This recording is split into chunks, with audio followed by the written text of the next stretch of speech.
بسم اللہ الرحمن الرحیم۔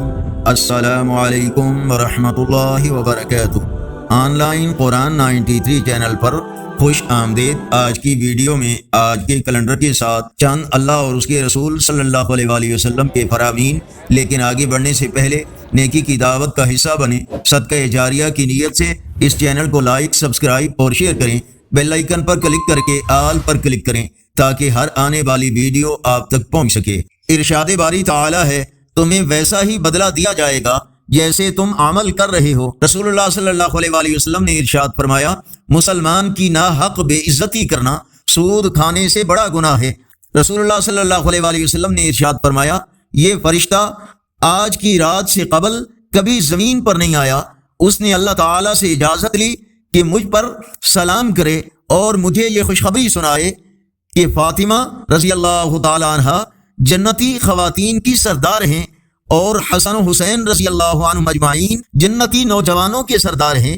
رسول اللہ صلی اللہ علیہ وآلہ وسلم نے ارشاد فرمایا، ہلاک و برباد ہو جائے وہ شخص جس نے اپنے والدین کو بڑھاپے کی حالت میں پایا اور ان کی فرما برداری اور خدمت کر کے جنت میں داخل نہ ہو سکا۔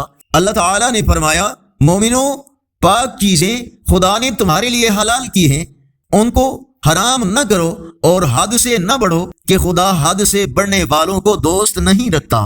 نبی اکرم صلی اللہ علیہ وآلہ وسلم کا گزر ایسے شخص کے پاس ہوا جو اوندے منہ مسجد میں سو رہا تھا۔ آپ نے اس کو پیر سے ہلا کر فرمایا، اٹھ کر بیٹھو، اس طرح سونا جہنمیوں کا سونا ہے۔ رسول اللہ صلی اللہ علیہ وآلہ وسلم نے فرمایا، صدقے نے مال میں کبھی کوئی کمی نہیں کی اور معاف کرنے سے اللہ تعالیٰ بندے کی عزت بڑھاتا ہے، اور کوئی شخص صرف اور صرف اللہ کی خاطر تواضع یعنی انکساری و عاجزی اختیار کرتا ہے تو اللہ تعالیٰ اس کا مقام بلند کر دیتا ہے۔ آج کا کیلنڈر 14 جولائی 2024 بروز اتوار۔ پاکستان، انڈیا، بنگلہ دیش میں 7 محرم الحرام اور پنجابی دیسی مہینے ہاڑ کی آج 30 تاریخ ہے۔